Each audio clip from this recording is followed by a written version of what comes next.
Hello friends, आपका स्वागत है स्टडी विद लोकेश साड़ा यूट्यूब चैनल पर। और आज हम आपके सामने लाए हैं मेवाड़ का गुहिलोत वंश।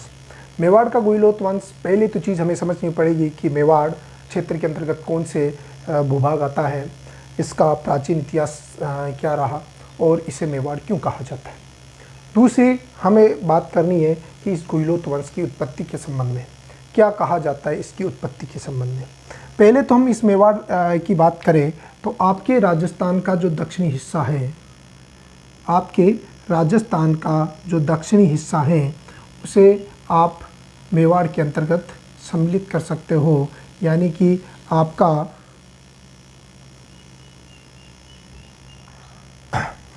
उदयपुर संभाग आपके इस मेवाड़ के अंतर्गत आते हैं। और इस प्रकार ये जो राजस्थान का ये हिस्सा है, ये आपके इसमें आधा पाली आपका मारवाड़ में और आधा पाली आपका मेवाड़ के अंतर्गत सम्मिलित है। हम यहाँ पर उस समय डिस्कस करेंगे जब हम मेवाड़ को पढ़ेंगे, तो उस समय आगे जो आपका टॉपिक आएगा वहाँ पर हम इसको देखेंगे क्यों इसमें पाली की सीमा निर्धारित की गई है, जो कि ये कहा जाता है कि आवल बावल की सदी का कारण माना जाता है। यहाँ पर अगर बात की जाए तो इस मेवाड़ का जो ये प्राचीन भूभाग है, प्राचीन काल में इसे सीवी जनपद कहा जाता था। सीवी जनपद, हमने जनपद का जो वीडियो था उसमें हमने इस पर बात की थी कि सीवी जनपद इसे क्यों कहा जाता था। कारण ये माना जाता है कि यहाँ पर सीवी नामक एक आयुध जाति, यानी कि हथियार बनाने वाली जाति निवास करती थी। इस वजह से इस क्षेत्र को सीवी जनपद के नाम से जाना जाता था। ये सीवी प्राचीन काल में या पहले, उससे पहले आपके जो वर्तमान भारत का उत्तर पश्चिमी हिस्सा है, यानी कि वर्तमान पाकिस्तान का जो हिस्सा है, वहाँ पर निवास करती थी। लेकिन सिकंदर के आक्रमण के दौरान वहाँ से ये आगे बढ़ती हुई आपके इस हिस्से पे आ जाती है और अपना राज्य स्थापित कर लेती है। और उस दौरान ये कहा जाता है कि इसकी राजधानी हुआ करती थी नगरिका। इसकी राजधानी हुआ करती थी नगरिका। और ये जो नगरिका है, इस नगरिका को पाणिनि ने अपने ग्रंथ अष्टाध्यायी में इस नगरिका के लिए एक शब्द का उल्लेख किया है और वह है मध्यमिका। और वर्तमान में ये जो नगरिका अर्थात जो मध्यमिका है, चित्तौड़ के निकट स्थित है। तो इस प्रकार प्राचीन काल में इस क्षेत्र भूभाग को सीवी जनपद के नाम से जाना जाता था। बाद में ये कहा जाता है कि सीवी जनपद के बाद इस क्षेत्र पर मेरों का अधिकार स्थापित हो गया। इस पर मेरों का अधिकार स्थापित हो गया और इस वजह से इस भूभाग को मेर या मेदों की वजह से इसे मेदपाट कहा जाने लगा।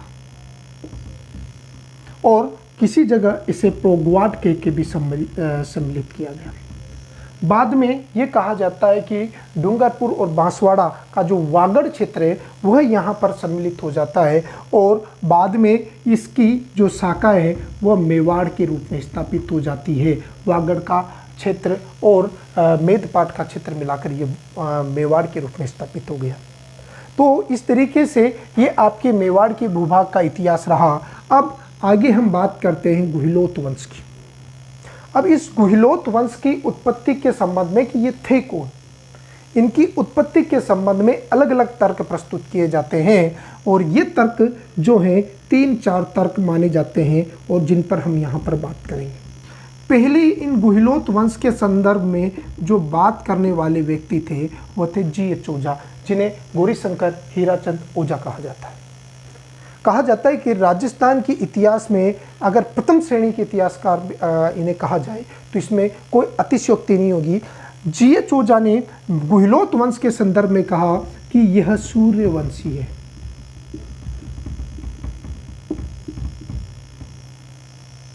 अब सूर्यवंशी क्या, ये जो थ्योरी है, हमने राजपूतों की उत्पत्ति के सिद्धांत में हमने बात की थी कि जो सूर्यवंशी उन्हें कहा जाता है जो जिनकी उत्पत्ति सूर्य से मानी गई। यानी कि आर्यों के एक कबीला था जिन्होंने अपने आप को सूर्यवंशी कहा।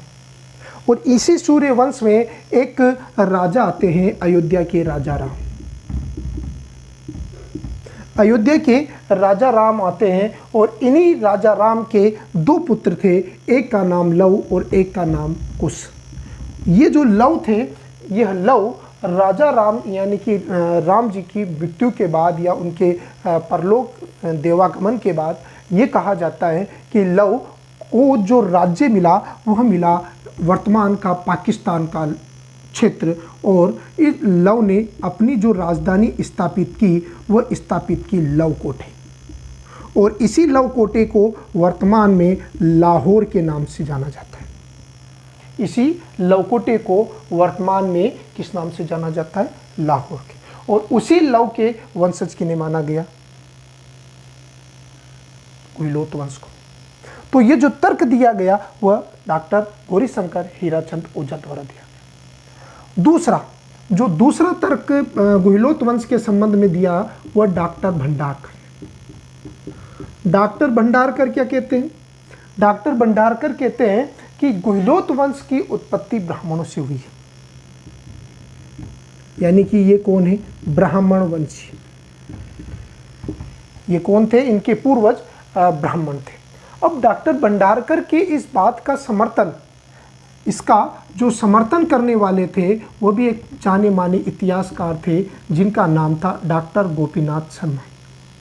डॉक्टर गोपीनाथ शर्मा ने समर्थन दिया और ये कहा कि आप जब एकलिंग महात्म्य को पढ़ते हो जो कान्य व्यास द्वारा लिखा गया था, और इसी एकलिंग महात्म्य का आरंभिक भाग कुंभा द्वारा लिखा गया, जिसमें कुंभा स्वयं को विप्र गोत्रीय ब्राह्मण कहता है, तो यानी कि वो क्या है? ब्राह्मण है। और उसी तरीके से कुंभलगढ़ प्रशस्ति में भी यही बात कही गई है। तो यानी कि सीधी सी बात है कि कुंभलगढ़ प्रशस्ति और कुंभलगढ़ प्रशस्ति के साथ एकलिंग महात्म्य, ये जो ग्रंथ है और ये जो प्रशस्ति है, यह तो ऐसे स्रोत है जो ये कहते हैं कि जो गुहिलोत वंश है वह कौन है? ब्राह्मण वंश। तो ये दूसरा तर्क हो गया। तीसरा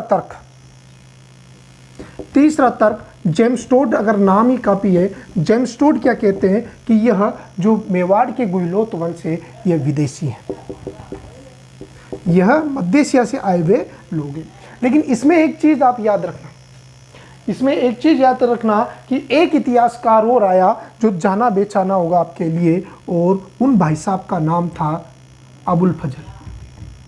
और अबुल फजल ने अपनी रचना में ये कहा कि ये तो फारसी शासक था, एक ईरान का शासक जिसका नाम था नौशेरवा खां, और उसी ने नौशेरवा खान के वंशज कौन है?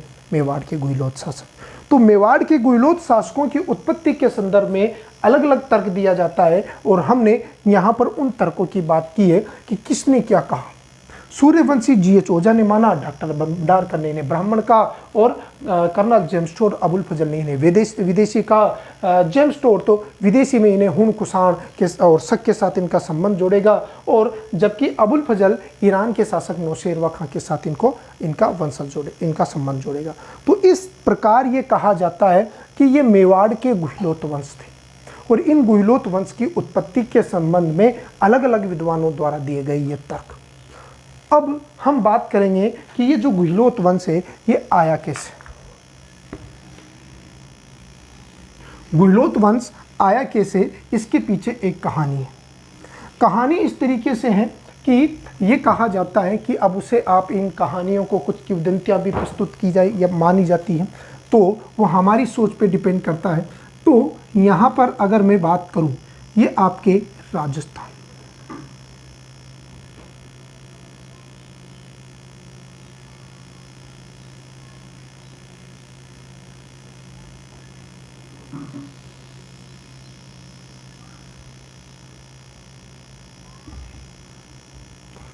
यहाँ पर अगर हम बात करें तो ये जो गुहिलोत वंश था, इस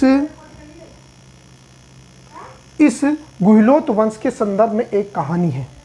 देखो, ये आपका गुजरात है, और इस गुजरात में आनंदवन या आनंद नगर हुआ करता था, आनंदवन हुआ करता था, बड़नगर। और यहाँ पर एक शासक हुआ करता था जिसका नाम था शिलादित्य, और इस शिलादित्य की एक पत्नी थी जिसका नाम था पुष्पावती। कहानी यहाँ से शुरू मानी जाती है। कहानी में ये कहा गया कि एक बार पुष्पावती गर्भ से थी, और इस अवस्था के दौरान इसने अपनी एक इच्छा जाहिर की कि मैं अपने बच्चे को जन्म देने से पहले अर्बुदा माता के दर्शन करके आऊँ। यहाँ पर हम अरबुदा माता की बात करें तो ये आपका सिरोही की पहाड़ियाँ, और सिरोही में माउंट आबू, और माउंट आबू में जो आपके एक मंदिर है माउंट आबू पर, और वो जो मंदिर है अरबुदा माता या अम्बा माता का माना जाता है। तो उसी मंदिर पर घूमने की इच्छा जाहिर करती है कौन? पुष्पावती। और पुष्पावती अपने पति से अनुमति लेकर कहाँ पे निकल गई? अरबुदा माता पर। जैसे ये इधर निकली उसी दौरान गुजरात पर यह कहा जाता है कि विदेशी आक्रमण होता है, और इन विदेशी आक्रमणकारियों से लड़ते हुए शीलादित्य वीर गति को प्राप्त होता है। और जब पुष्पावती अरबुदा माता के दर्शन करके लौट रही थी तो किसी राहगीर ने, एक व्यापारी ने इस पुष्पावती को इसके बारे में जानकारी दी, और पुष्पावती उस स्थिति में गुजरात तो नहीं जा सकती थी, वापस लौटती है और रास्ता ले लेती अपने पिता की तरफ। और इनके पिता हुआ करते थे नागदा के शासक। यह नागदा के लिए निकलती है, लेकिन उसी दौरान अरावली पर्वतमालाओं की जो पहाड़ियाँ थी, उन पहाड़ियों की एक गुफा में वह अपने एक पुत्र को जन्म देती है, अपने एक पुत्र को जन्म देती है। और इस पुत्र का जन्म गुफा में हुआ, अर्थात गुहा में हुआ। इस वजह से इस पुत्र को क्या कहा गया? गुहिल कहा। इसे क्या कहा गया? गुहिल। इस पुत्र को गुहिल कहा गया। और यह अपने नवजात पुत्र को लेकर नागदा पहुंची, और नागदा पहुंचने के बाद ये कहा जाता है कि जो इसका पिता था, वो पिता अपने नवासे अर्थात गुहिल को अपना उत्तराधिकारी घोषित कर देता है, और इस प्रकार भीलों की सहायता से गुहिल नागदा का शासक बनता है। और इसी गुहिल से आपके मेवाड़ का गुहिलोत वंश चलेगा। इस वजह से मेवाड़ के गुहिलोत वंश का संस्थापक कौन हो गया? गुहिल हो गया। और ये इसके पीछे की कहानी मानी जाती है। तो हम यहाँ पर जो हमें बात करनी है कि मेवाड़ का जो ये गुहिलोत वंश, इस मेवाड़ के गुहिलोत वंश की संदर्भ में, संस्थापक में तो क्या चीज आएगी? मेवाड़ का गुहिलोत वंश। और मेवाड़ का गुहिलोत वंश, और इस गुहिलोत वंश का जो संस्थापक है, गुहिलोत वंश का जो संस्थापक है वो कौन है? गुहिल। और इस गुहिल ने अपनी जो राजधानी स्थापित की वो कहाँ पे स्थापित की? नागदा। यानी कि नागदा एमपी वाला नागदा नहीं, आपके उदयपुर में आता है, उदयपुर का नागदा। और वहाँ पर यह कहा जाता है कि एकलिंग जी का मंदिर बना हुआ है, वो वाला नागदा। तो इस तरीके से आपके नागदा की बात हो गई। अब गुहिल शासक करता है, भीलों की सहायता से शासक बन जाता है। शासक बनने के बाद ये कहा जाता है कि गुहिल ने अच्छा शासन संचालित किया। वहाँ पर ये कहा जाता है कि इसके द्वारा तांबे के सिक्के भी आपके चांदी के सिक्के भी इसके द्वारा संचालित किए गए। बाद में ये कहा जाता है कि इसका पुत्र जैसे ही शासक बनता है तो इनकी भीलों के साथ संघर्ष शुरू हो जाता है, और उन्हीं के खिलाफ लड़ता हुआ इसका पुत्र शिवादित्य मारा जाता है। उसके बाद अनेक शासक हुए, नरवाहन, विष्णुगुप्त, अगर हम शक्ति कुमार, इस प्रकार के शासक होते हैं, लेकिन उनके कोई विशिष्ट हमें साक्ष्य प्राप्त नहीं होते। और कुछ समय के लिए ये कहा जाता है कि ये जो गुहिलोत वंश था, ये गुहिल के द्वारा स्थापित किया गया जो ये वंश था, गुहिलोत वंश था, यह किसकी अधीनता में चला जाएगा? चित्तौड़ के मौर्यों की अधीनता। अब ये चित्तौड़ के मौर्यों की अधीनता में नागदा के एज ए सामंत के रूप में काम करने लग जाते हैं, और इनमें से एक सामंत आएगा, और इस सामंत का नाम था कालभोज, जिसे आप इतिहास में कालभोज के नाम से जानते हो, सॉरी बप्पा रावल के नाम से जानते हो। यहाँ पर अगर हम डिटेल में जानने की कोशिश करें तो और बहुत से शासक थे, लेकिन हमारे एग्जाम के पॉइंट ऑफ व्यू के अनुसार हम केवल कुछ उन शासकों की बात करेंगे जो हमारे एग्जाम के हिसाब से बड़े महत्वपूर्ण हो सकते हैं। तो ये तो संस्थापक हो गए, ये स्थापना कर दी, राजधानी नागदा आ गई। अब अगला जो शासक आता है, अगला जो आएगा वो वास्तविक संस्थापक आएगा। और ये जो वास्तविक संस्थापक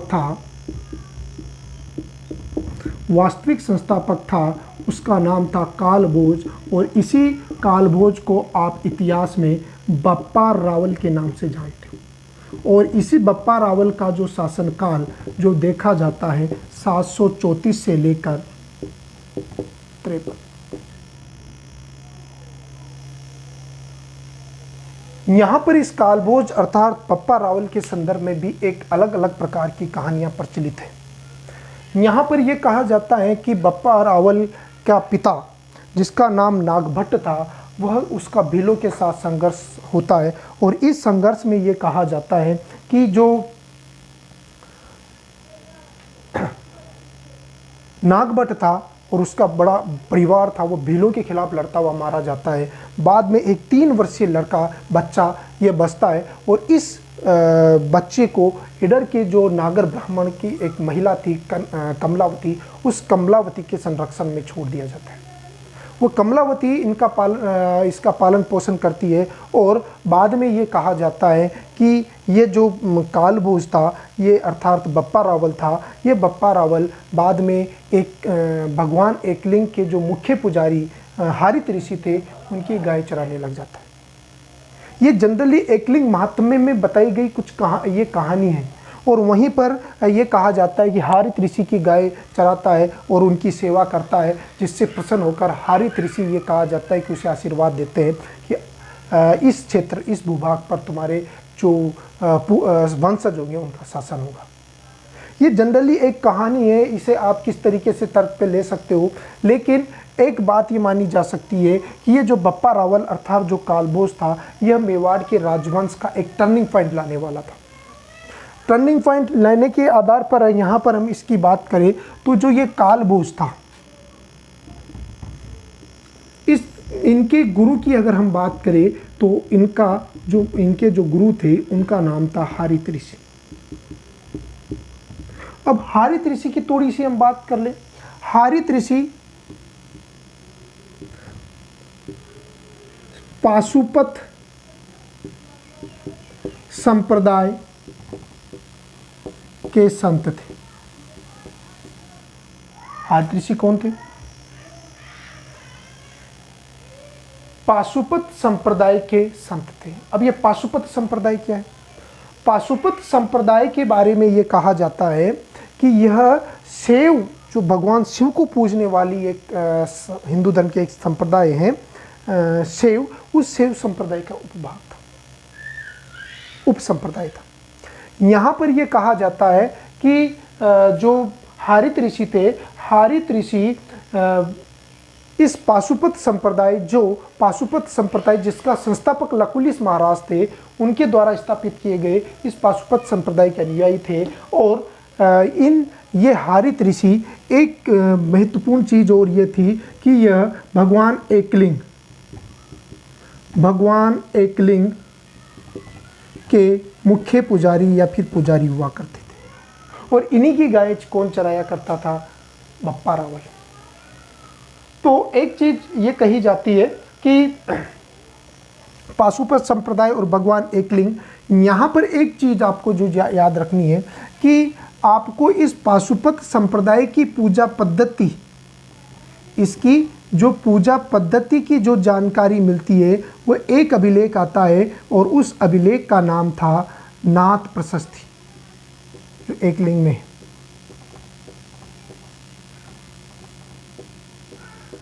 नाथ प्रशस्ति यानी कि पाशुपत संप्रदाय भगवान एकलिंग की पूजा पद्धति के बारे में हमें जो जानकारी देने वाला अभिलेख है वो नाथ प्रशस्ति है। और इस नाथ प्रशस्ति का जो रचनाकार था उसका नाम था आम्रकवि। इस नाथ प्रशस्ति का जो रचनाकार था और उसका नाम क्या था? आम्रकवि, जो आपके एकलिंग में। तो हम आते हैं कि बप्पा रावल के गुरु का नाम क्या हो गया? हारित ऋषि।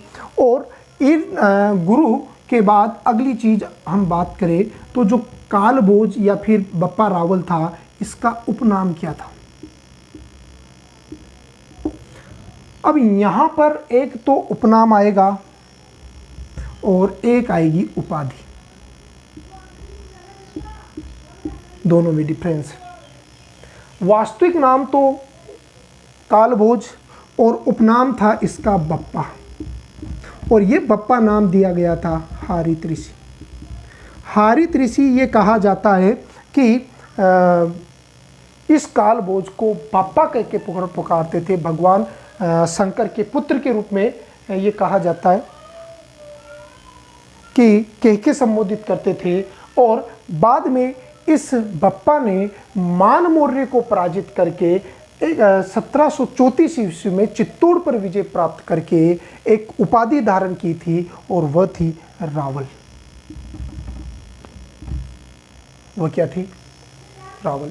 तो रावल उपाधि धारण करने वाला पहला गुहिलोत शासक बप्पा रावल, और अंतिम जो रावल शासक होगा वो आपके रतन सिंह होगा, वह रतन सिंह। तो हमने यहाँ पर इस कालभोज के बारे में थोड़ी सी बात की है। अब यहाँ पर इसके जो राजनीतिक इतिहास है, हम उसके इस राजनीतिक इतिहास की बात करेंगे। हमने बात की कि बप्पा रावल एक एक चीज़ और आपके यहाँ पर क्लियर करनी है कि एक अभिलेख है, और वह अभिलेख है रणकपुर अभिलेख। रणकपुर अभिलेख जो पाली जिले में आता है। ये रणकपुर अभिलेख हमारे लिए बप्पा रावल के रेफरेंस में महत्वपूर्ण क्यों माना जाता है? ये ऐसा अभिलेख है जो कालभोज और बप्पा रावल को अलग अलग व्यक्ति घोषित करता है, जबकि जनरल जो हमें साक्ष्य प्राप्त होते हैं वो ये कहते हैं कि कालभोज और बप्पा रावल एक ही व्यक्ति थे, जबकि रणकपुर अभिलेख ऐसा है जो कालभोज और बप्पा रावल को अलग अलग कर देता है। मतलब ये क्या बताएगा आपको? कालभोज और बप्पा रावल भिन्न भिन्न व्यक्ति थे, भिन्न भिन्न व्यक्ति थे। तो ये जानकारी हमें कौन से अभिलेख से प्राप्त होती है? रणकपुर अभिलेख से। तो इस तरीके से हमें इस बप्पा रावल के बारे में सामान्य जानकारी प्राप्त होती है। अब आगे हम बात करेंगे कि इस कालभोज अर्थात बप्पा रावल का इतिहास क्या था, राजनीतिक इतिहास।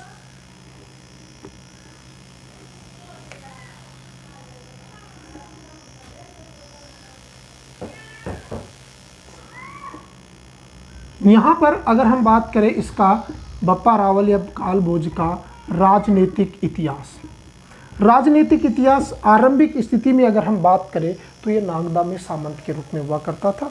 और नागदा के सामंत के रूप में जब बप्पा रावल मान मौर्य के दिन काम कर रहा था, तो उस स्थिति में उसी दौरान आपने देखा हो कि 711-12 ईस्वी में भारत पर अरबी आक्रमण शुरू हो गए थे। और ये जो अरबी आक्रमण थे इन 711 में शुरू हुए, और उस दौरान जब इनके आक्रमण ज़्यादा बढ़ने लगे तो उस स्थिति में ये कहा जाता है कि इन्हें भारत से इस तरीके से पराजित करके भगाया गया कि बाद में कभी अरबियों के भारत पर आक्रमण नहीं हुए। इतना इनका नरसंहार होता है, यानी कि 711 में ये सिंध विजय करते हैं, लेकिन सिंध विजय करने के बाद ये भारत के आगे नहीं बढ़ पाते, और बाद में ये कहा जाता है कि ये बुरी तरीके से पराजित होते हैं, क्योंकि उस दौरान गुजर प्रतियारों के साथ गुहिलोत वंश में बप्पा रावल का अस्तित्व था। ये कहा जाता है कि बप्पा रावल के बारे में कि इसने खुरासान विजय की थी, वो हम उस पर डिस्कस करेंगे। तो पहली तो राजनीतिक इतिहास, तो राजनीतिक इतिहास इसका जो माना जाता है नागदा के सामंत के रूप में शुरुआत, और ये किसकी अधीनता में? चित्तौड़ के मान मौर्य, चित्तौड़ के मान मौर्य की अधीनता। तो ये कहा जाता है कि मान मौर्य बप्पा रावल के समकालीन मान मौर्य था। हमें जानकारी कहाँ से प्राप्त होती है? हमें जो जानकारी प्राप्त होती है वो जानकारी, ये मान मौर्य के बारे में जो जानकारी प्राप्त होगी वो प्राप्त होगी मान मौर्य अभिलेख से। मान मौर्य अभिलेख। अब ये मान मौर्य अभिलेख कहाँ पे और क्या है? मान मौर्य अभिलेख ये कहा जाता है कि सबसे बड़ा अभिलेख माना जाता है, जिसका अभी अस्तित्व नहीं है। इसकी हमें केवल एक प्रतिकृति प्राप्त होती है, जो the annuls and antiquities of Rajputana, जो कर्नल जेम्सटोड द्वारा लिखी गई पहली पुस्तक है, उससे प्राप्त होती है। यह आपके मान मौर्य जो तालाब है चित्तौड़ दुर्ग में, वहाँ पर एक बड़ी प्रशस्त मूर्ति स्थापित की गई है, और इस प्रशस्त मूर्ति से हमें मौर्य कालीन जो राजस्थान के चित्तौड़ के मौर्य थे उनके बारे में जानकारी प्राप्त होती है। जो ये मानमोरी अभिलेख था, इस मानमोरी अभिलेख की स्थिति चित्तौड़ के उस मानमोरी तालाब में, तो इसके जो रचनाकार, इसकी रचना और इसका उत्कीर्णक, दो चीज़ें आपको याद रखनी है। तो इसका जो रचना की थी वो पुष्य ने की थी और इसका जो उत्कीर्णक था वह शिवादित्य था। पहली चीज, इसका उत्कीर्णक शिवादित्य। अब यहाँ पर इस मानमोरी अभिलेख से हमें क्या जानकारी मिलती है? हमें यहाँ से जानकारी मिलती है कि चित्तौड़ के मौर्य शासकों के बारे में। और चित्तौड़ के कौन से मौर्य शासकों के बारे में हमें जानकारी मिलती है? तो इसमें नाम आते हैं महेश्वर,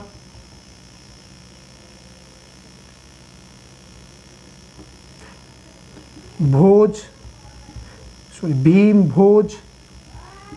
भीम भोज और मान।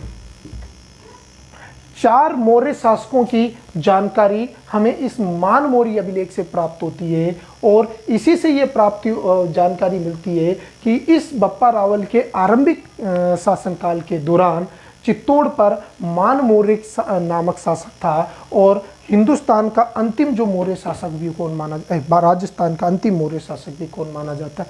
मानमोरी माना जाता है। तो इस तरीके से हम यहाँ पर बात करें तो ये इसके राजनीतिक आरंभिक इतिहास था।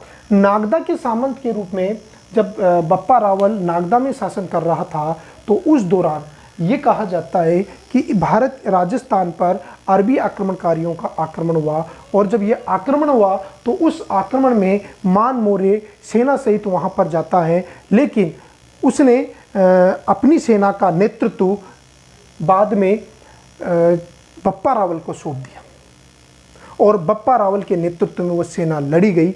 वो मुस्लिम आक्रमणकारियों से लड़ती है और वहाँ पर वह उन्हें पराजित करके भगा देती है और जब वापस चित्तौड़ बप्पा रावल आया तो उसने इस मानमोरे को हस्तगत करके चित्तौड़ पर अधिकार कर लिया।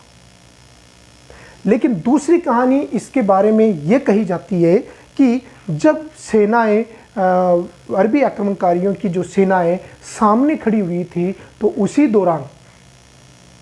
उसी दौरान ये कहा जाता है कि मानमोरे अपनी सेना को छोड़कर वहाँ से भाग जाता है और उस हड़बड़ाहट वाली सेना को नियंत्रित करने का प्रयास बप्पा रावल ने किया और स्वयं उन विदेशी आक्रमणकारियों के खिलाफ लड़ता है और उन्हें पराजित करता है और पराजित करने के बाद वो वापस चित्तौड़ आकर मानमोरे को शासक पद से हटाएगा और चित्तौड़ पर अधिकार स्थापित करेगा।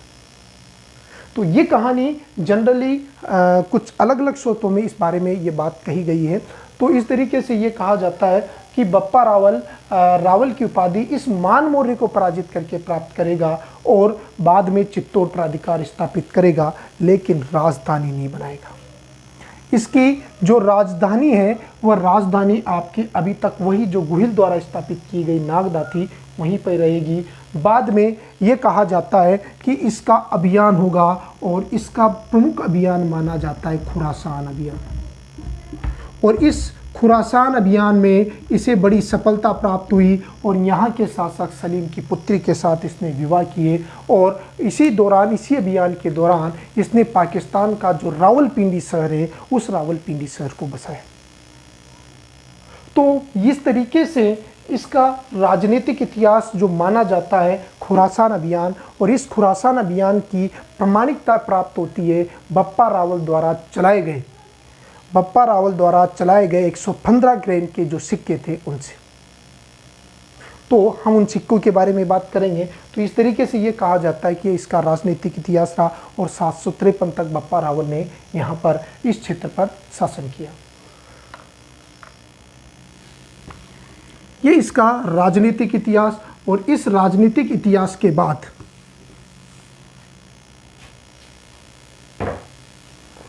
बप्पा रावल के सांस्कृतिक इतिहास पर हम बात करेंगे। सांस्कृतिक इतिहास, सांस्कृतिक इतिहास की अगर हम बात करें तो इसने अपनी जो राजधानी थी वो राजधानी कहाँ पे स्थापित की? नागदा। 734 में चित्तौड़ तो जीत लिया, लेकिन राजधानी क्या रहेगी? नागदा। दूसरा, इसके द्वारा सिक्के जारी किए गए, और जो ये सिक्के थे वो स्वर्ण सिक्के हुआ करते थे, और ये जो स्वर्ण सिक्के थे वो 115 ग्राम के हुआ करते थे, जिनकी प्राप्ति अजमेर से प्राप्त हुई है, जो सिक्का अजमेर से प्राप्त हुआ। इस सिक्कों की प्रमुख विशेषता थी कि यह एक आहत प्रकार के सिक्के हुआ करते थे, जिन पर अंकन था। अंकन महानंदी का, शिव का, त्रिशूल, कामधेनु जैसे जो प्राकृतिक अंकन थे वो इन सिक्कों पर किए गए। तो इस तरीके से ये कहा जाता है कि स्वर्ण सिक्के जारी करने वाला पहला गुहिलोत शासक कौन माना जाता है? बप्पा रावल माना जाता है। उसके अलावा ये कहा जाता है कि इसने भगवान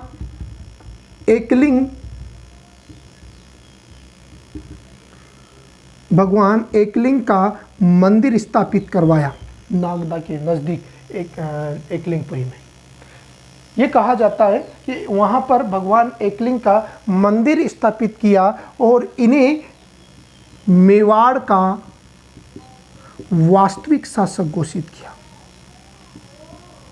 और इन्हें मेवाड़ का वास्तविक शासक घोषित करके स्वयं को और स्वयं के जो वंशज हो गए उनके बारे में कहा कि मेवाड़ का जो गुहिलोत शासक है वह तो मेवाड़ का दीवान रहेगा, और मेवाड़ के वास्तविक शासक कौन रहेंगे? भगवान एकलिंग रहेंगे। और जब भी अगर मेवाड़ का जो दीवान अर्थात मेवाड़ का गुहिलोत शासक मेवाड़ को छोड़ेगा तो उससे पहले उसे अनुमति लेनी होगी भगवान एकलिंग से, यानी कि वहाँ पर उनके दर्शनार्थ जाएगा और उनकी आज्ञा उनसे मिलके ही वो मेवाड़ क्षेत्र को छोड़ेगा। और इस प्रकार की जो ये घटना है या जो ये अनुमति है इसे कहा जाता है आस्का लेना। इसे हम क्या कहेंगे? आस्का लेना के संबोधित कहा जाता है। और इस प्रकार आपके अगली जो सांस्कृतिक घटना है कि इस बप्पा रावल का जो स्मारक है वो स्मारक बना हुआ है नागदा में। तो इस तरीके से ये बप्पा रावल का हमारा इतिहास हुआ। आगे हम अल्लर सामंत सिंह और कुमार सिंह के बारे में थोड़ा डिस्कस करेंगे अगली क्लास में। आपको ये वीडियो अगर ठीक लगा हो तो कृपया कमेंट कीजिए और इसे शेयर कीजिए ताकि हम आगे की वीडियो के लिए प्रेरित हो सकें। Thank you.